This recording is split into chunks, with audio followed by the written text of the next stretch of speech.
جی سر، تھوڑا سا بتائیے گا آج کے کیس کے حوالے سے. ایک تو اتنے دنوں بعد ڈیٹ پڑتی ہے، اس کے بعد پھر کوئی پروگرس نہیں ہوتی، اس حوالے سے تھوڑا سا بتائیے. یہ ارشد شریف صاحب کے قتل کی انکوائری کے لیے عدالتی کمیشن بنانے کے لیے جو میں درخواست دی ہے، تو اس میں ہم آج سارے پیش ہوئے ہیں. تو اس میں جو آج تو ویسے اٹارنی جنرل صاحب کو بلایا تھا جسٹس عامر فاروق صاحب نے، تو وہ نہیں آئے، ان کی جگہ پہ ایڈیشنل اٹارنی جنرل صاحب آئے ہیں.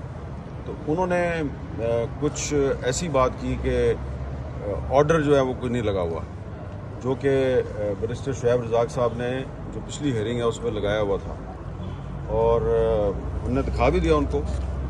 شعیب رزاق صاحب نے آرڈر دکھایا بھی ہے کہ جی ہم نے لگایا ہوا ہے، لیکن وہ ایڈیشنل اٹارنی جنرل صاحب کے پاس نہیں تھا.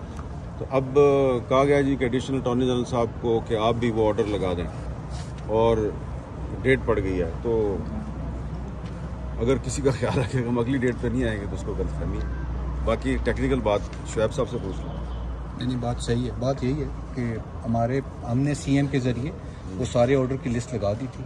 آج ہم فلی پریپیئرڈ تھے، ایکسپیکٹنگ کہ اٹارنی جنرل صاحب آئیں گے اور اس ایشو کو نیکسٹ اسٹیج پہ لے کے جائیں گے. کہ ایشو ریز کیا جا رہا ہے کہ matter is pending before supreme court. تو سپریم کورٹ میں سو موٹو ایکشن میں میٹر پینڈنگ ہے، جس کی اس کے اپنے آرڈر میں اس کی وضاحت ہے کہ سو موٹو ایکشن کی سپریم کورٹ 183 کے تحت اس کی اپنی حیثیت کیا ہوتی ہے، وہ ڈیفائن ہو چکی ہے.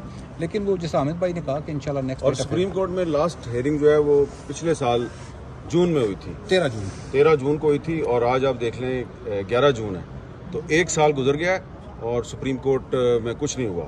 تو اگر سپریم کورٹ نے سو موٹو ایکشن لیا اور کچھ نہیں ہوا، اس وقت امرتا بندیال صاحب چیف جسٹس تھے. اور ایک اس میں ٹیکنیکل بات یہ بھی ہے کہ ارشد شریف صاحب کی جو والدہ ہیں، انہوں نے کچھ لوگ نامینیٹ کیے تھے، وہ ان کے خلاف چاہ رہی تھی کہ انکوائری ہو، اور اس وقت جو چیف جسٹس صاحب تھے انہوں نے اس کو پرمٹ نہیں کیا تھا. ایسے ہی ہے جی، انہوں نے اجازت نہیں دی تھی، کیونکہ انہوں نے کہا یہ جو آپ کی درخواست ہے یہ مینٹینیبل نہیں ہے. اب اس میں ہم نے جو آج ہم نے جو کورٹ میں ریٹن رسپانس جاری کیا ہے، اس میں ایک پوائنٹ یہ بھی شامل کیا ہے کہ جو 2014 میں میرے پہ جو حملہ ہوا تھا، اس حملے میں بھی ہم نے کچھ الزامات لگائے تھے کچھ لوگوں پہ.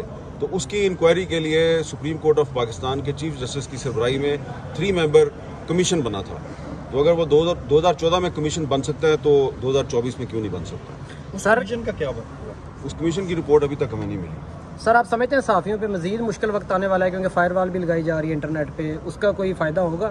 یہ کوئی اب آپ کو اس میں کوئی شک کی گنجائش ہے؟